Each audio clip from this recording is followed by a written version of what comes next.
What stopped you from committing suicide? I was going to jump off of a bridge. It was like 2 a.m. I was walking down the street, and then right before I got to the part where like the sidewalk becomes fully separate from the road, some random guy pulled over in his car next to me. Then he was just like, "Hey man, where do I find the nearest McDonald's?" So I told him to the best of my ability. Guy said thanks, drove off. I paused a bit, then kept going to the top of the bridge. Climbed over the bars, stood at the edge for a bit, but the moment was gone. Couldn't go through with it. Walked back down, went to bed, never told anyone in my life about it. Hope that guy found his McDonald's. I wanted to see who actually took me to the hospital and stick around afterwards. So basically, attention. The thought of how heartbroken my wife and niece would be. Because in the back of my mind was my dad's advice: if you ever get so low you feel like committing suicide, stop. Leave. Start a new life anywhere you can. I was 17, I'm 68 now. Procrastination, and a single good friend. Right now, my dog. After that, I don't think anything. It's gonna be okay, I said to myself under my breath. Parents shouldn't bury their kids. Failed shotgun shell primer. The fact my brother beat me to it. From a spiritual perspective, feeling that I would be a total failure for bailing out on my lifetime, and be embarrassed to be around other spirits in the afterlife after bailing out, and knowing that I'd just be sent right back to Earth to try again with similar challenges. If I had killed myself, my dad would have ended his life as well, and I love my dad more than anything. I doubt anyone will ever read this, but when I had the barrel of a handgun in my mouth when I was 17, out in the hot sun with gnats flying all around me, I thought about the hot pockets in my freezer. I thought about that commentary MP3 I downloaded for a Company of Heroes replay. And the absurdity of something so stupid and simple could pervade my mind at such a breaking point in my life made me laugh with tears in my eyes. I thought that things hadn't gotten so bad yet, that they could get a lot worse than I am now. I'll just save it for later. So I just went inside and made some hot pockets. That was 16 years ago. The thought of my 2 babies not having a mom in those moments you need/want her, my husband having to balance being a single father when he does so much, and my 2 younger siblings who have always said they see me as a second mom. Fear. I'm anxious. I realized I am too scared to do something to cause my death. The closest I got was recently. I opened a bottle of Xanax and started to pour it into my mouth, and then realized I needed to get to the hospital. Having a daughter. It won't stop me, but it will stave off the crave till I'm 80. After a very intense experience of anxiety, I suddenly realized that my thoughts were not all that I am. There was a break between my incessant thought patterns and my awareness, and that gave me hope. It was a long road to recovery after that, but I remember that moment specifically as the beginning of the upswing. In the words of Leonard Cohen, there's a crack in everything, and that's how the light gets in. Knowing that with me gone, I would cause so much pain to my family. First, anger at the thought of ending my life undignified and bullied without having really seen if life could get better, and later remembering that even if things are different now and that I had unknowingly hurt others the same ways I'd been hurt, moments like this are still not as painful as the first time I chose not to end it all, and hurting other people in the present isn't reason to not make commitments to do better for them and others in the future. My kids, and knowing that my abusive ex would have custody of them. I needed to be there for them when they came back from visitation to help them deal with the fact that they had to go even if they didn't want to. Court ordered, no choice, except for the oldest, and that was only due to the fact that his father broke his arm during a visit. In public. Police were called, no charges, just never visit with him again. The 3 younger ones still had to go visit. Edit to add. My youngest was 1 at the time. I'm so glad I wasn't so selfish. I have 5 grandkids now. I'm still clinical depressed but work through it. And know to get help when I feel myself starting to face that abyss again. Not wanting to inflict even more pain on everyone else. I couldn't decide if it was worse for others around me to have me around or not. Decided I can always change being around, can't undo suicide. My cats. The vast amounts of weird porn I had on my hard drive that I knew my parents would find when they went through all my stuff.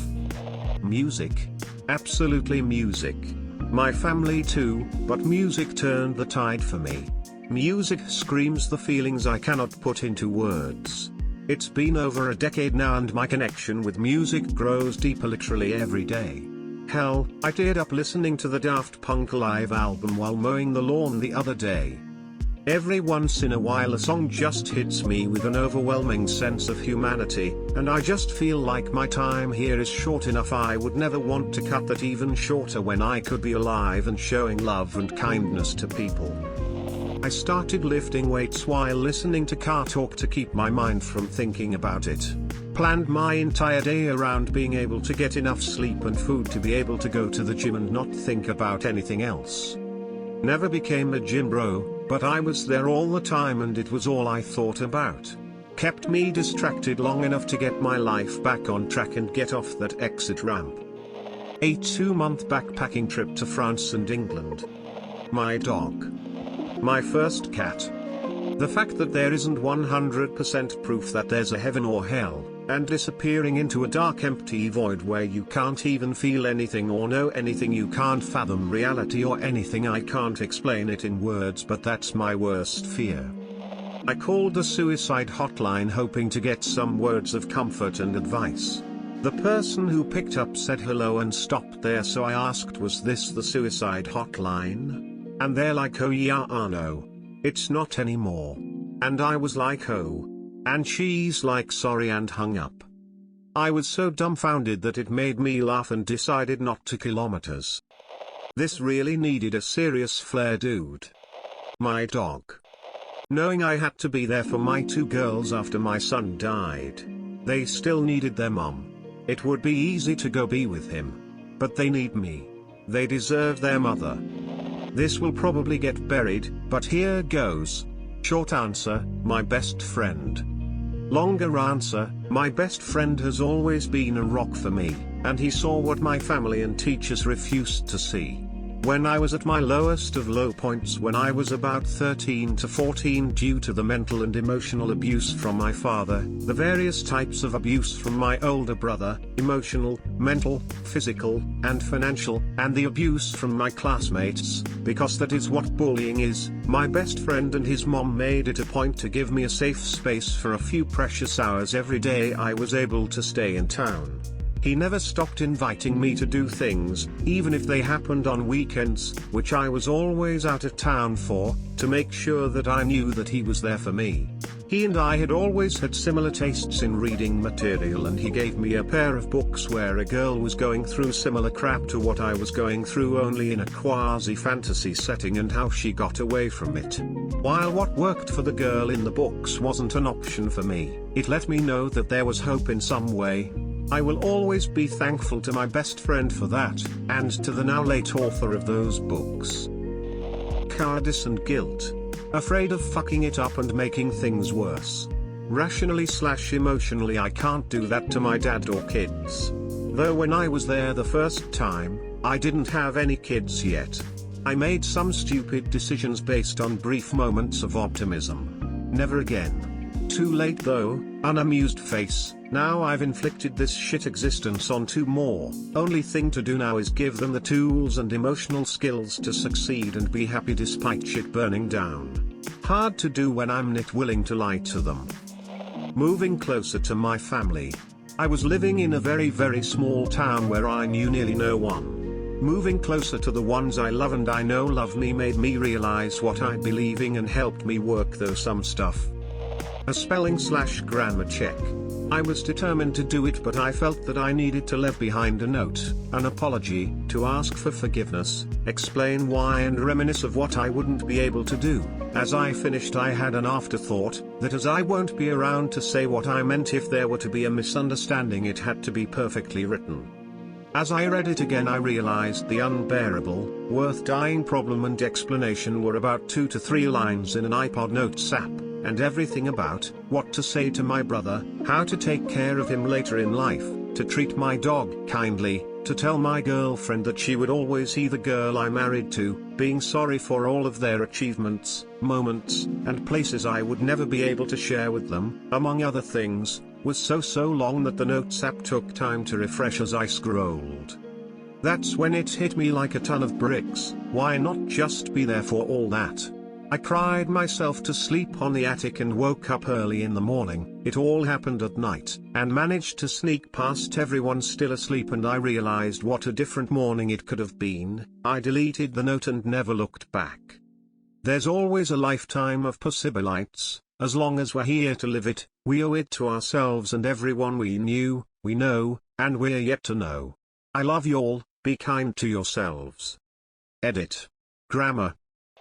The idea of it screwing up my kids as much as my dad's suicide screwed me up. For some reason that simple thought took some time to really sink in. It was me knowing that in the hunting stand my father would have to come over and see me with half my head still attached. I had the rifle in my mouth and hand on the trigger, but the image of my father having to live with that, especially when he was basically forcing hunting on me, was too much for me to let him. Only one friend knows that this happened, but I will hopefully keep this secret from everyone around me.